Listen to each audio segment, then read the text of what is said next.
श्री शिवाय नमस्तुभ्यम। हर हर महादेव। 29 जून बेलपत्र शिव महापुराण कथा पूर्ण हो गई है। आज चौथे दिन के शिव महापुराण कथा में गुरुजी पंडित प्रदीप मिश्रा जी ने जितनी भी उपयोगी जानकारियाँ दी हैं, सभी जानकारी आपको इसी वीडियो के माध्यम से प्राप्त होने वाली है।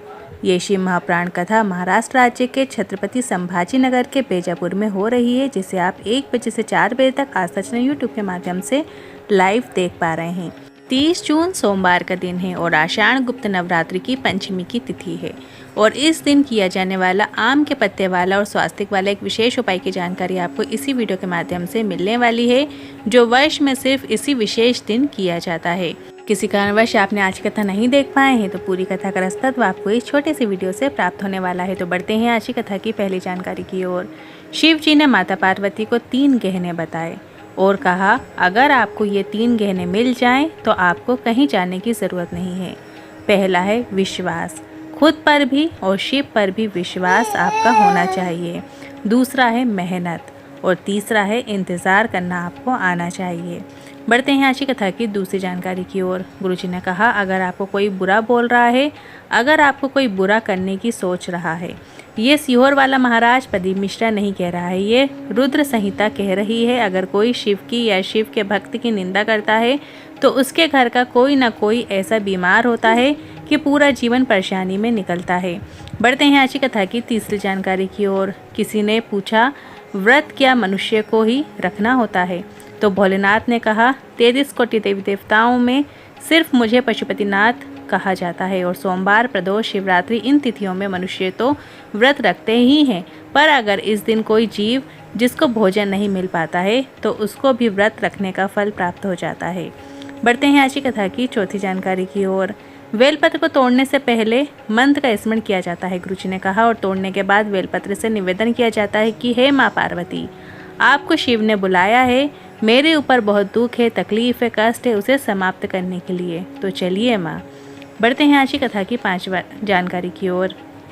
कई लोगों की आदत रहती है बेलपत्र के वृक्ष की बड़ी डंडी को तोड़ दिया जाता है और घर पर आकर एक एक बेलपत्र तोड़कर फिर बाद में उसे शिवलिंग पर अर्पित करते हैं। ये बहुत गलत है। गुरुजी ने कहा, ऐसा बिल्कुल नहीं करना है। बेलपत्र को तोड़ने का एक नियम होता है। मंत्र बोल के ओम नमः शिवाय और माता पार्वती को निमंत्रण देने के बाद बेलपत्र को प्राप्त किया जाता है, पर आपको डाली नहीं तोड़ना है, सिर्फ एक ही एक बेलपत्र आपको प्राप्त करना होती है। बढ़ते हैं आज की कथा की 6वीं जानकारी की ओर। 30 जून को है गुप्त नवरात्रि की पंचमी तिथि और इस गुप्त नवरात्रि की पंचमी तिथि को आपको ऐसा बालक या बालिका जिनका विवाह नहीं हो रहा है उनसे एक विशेष उपाय कराना है। आपको एक आम का पत्ता लेना है और इस आम के पत्ते में आपको हल्दी और कुमकुम का उपयोग करते हुए 2 स्वास्तिक बना लेना है। स्वास्तिक आपको हल्दी का बनाना है और एक स्वास्तिक आपको कुमकुम का बना लेना है, जिसे हम रोली भी कहते हैं। 2 स्वास्तिक आपने बना लिए, एक हल्दी का और एक कुमकुम का।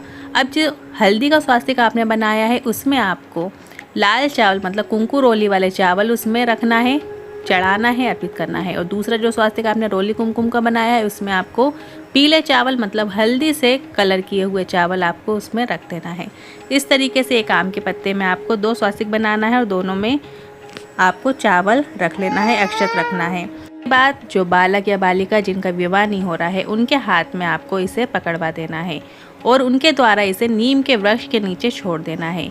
आप नमः शिवाय कहते हुए या श्री शिवाय नमस्तुभ्यम कहते हुए भी और अपने विवाह का बहान करते हुए भी आप ये आम का पत्ता नीम के वृक्ष के नीचे छोड़ सकते हैं। ये उपाय आपको 30 जून गुप्त नवरात्रि के पावन पर्व में करना है। गुरुजी ने ये काफ़ी अच्छी जानकारी दी थी जिसे हमने आपके साथ शेयर किया है और गुरुजी ने यहाँ तक कहा है कि 3 माह के अंदर विवाह पक्का हो जाता है, अच्छे रिश्ते की प्राप्ति होती है। अब बढ़ते हैं अगली 7वीं जानकारी की ओर। इस कथा के बाद गुरुजी की जो अगली शिव महापुराण कथा है वो 5 जुलाई से 9 जुलाई गुरु पूर्णिमा शिव महापुराण कथा होगी, जो कि सीहोर कुबरेश्वर धाम में ही होगी। और फिर 10 जुलाई को गुरु पूर्णिमा महोत्सव रखा गया है, जो कि कुबरेश्वर धाम में रहेगा। इसके बाद गुरुजी की जो अगली शिव महापुराण कथा है वो 12 जुलाई से 18 जुलाई कोरबा छत्तीसगढ़ में होगी।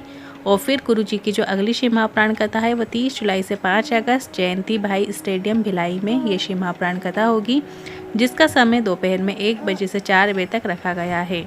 फिर 6 अगस्त को प्रदोष के दिन सीहोर में कावड़ यात्रा रखी गई है, जो कि सीहोर की जो सिवना नदी है उस सिवना नदी के तट से प्रारंभ होगी और कुबरेश्वर धाम जाएगी। जिन लोगों की विशेष कामना होती है नौकरी को लेकर, व्यवसाय को लेकर, या फिर संतान नहीं हो रही है, या फिर जिनके विवाह नहीं हो रहे हैं, वो इस कांवड़ यात्रा में शामिल हो सकते हैं और अपनी मनोकामना पूरी कर सकते हैं। जो लोग सावन के महीने में सीहोर में कुबरेश्वर धाम में बाबा की कांवड़ यात्रा, वो भी प्रदोष के दिन, भरता है, उसकी झोली बाबा कभी खाली नहीं छोड़ते। तो आज के इन उपाय से संबंधित मन में कोई सवाल या क्वेश्चन है तो आप कमेंट के जरिए पूछ सकते हैं। वीडियो थोड़ा भी उपयोगी लगा हो तो वीडियो को लाइक करके कमेंट बॉक्स में हर हर महादेव जरूर टाइप कीजिएगा। श्री शिवाय नमस्तुभ्यम।